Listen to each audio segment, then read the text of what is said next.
I'm jumping back into Metal Slug after what feels like forever, because this game launched almost 30 years ago and became a staple of arcade games. But was it that good? Let's see together. First, let's set the scene. In the mid-90s, arcades were full of polygon shooters and flashy 3D.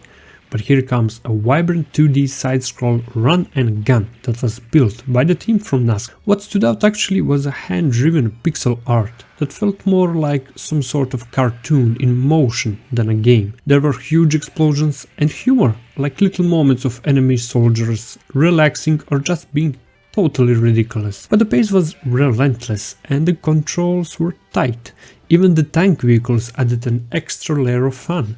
So, because of all of this art, action and humor, Metal Slug became more than a shooter. It was some kind of an experience. But what made the gameplay work? Well, you can see a few hallmarks. First, they are fluid animations. Every character, turn, bullet, they all have a fluid animation. So the game doesn't just move, it feels smooth and alive. Second, the game is still somewhat complex. You shoot, you jump, you grab weapons, you rescue people. But even so, the game never overwhelms you with its complexity, because the loop is simple, satisfying. So third, there is humor and there is identity. Enemies are doing strange things, the vehicles are absurd, weapons are over the top. So all of that created the tone and its personality. In that way, Metal Slug wasn't just another shooter, it was the shooter. So when you combine style and substance, you get a classic. But the big question after all these years is, does it still hold up? My answer is yes, though with some things. On the yes side, the visuals still pop. The action does feel crisp and the simplicity means it's accessible. If you got 10 minutes, you'll feel engaged.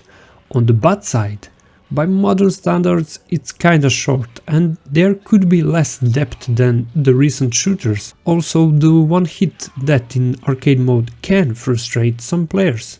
But that also might be the part of the charm, because it gets you back way to the arcade era when you had to put the quarter in. And that was magical. So in short, it's not perfect by today's metrics, but it is very good. So if you're in mood for an explosive 2D mayhem and nostalgia, it absolutely works. But don't forget, if you do not agree, that's okay. I would like to hear your thoughts in the comments, no matter how much do you agree or disagree with me. So as always, thank you for watching and I will see you in the next one.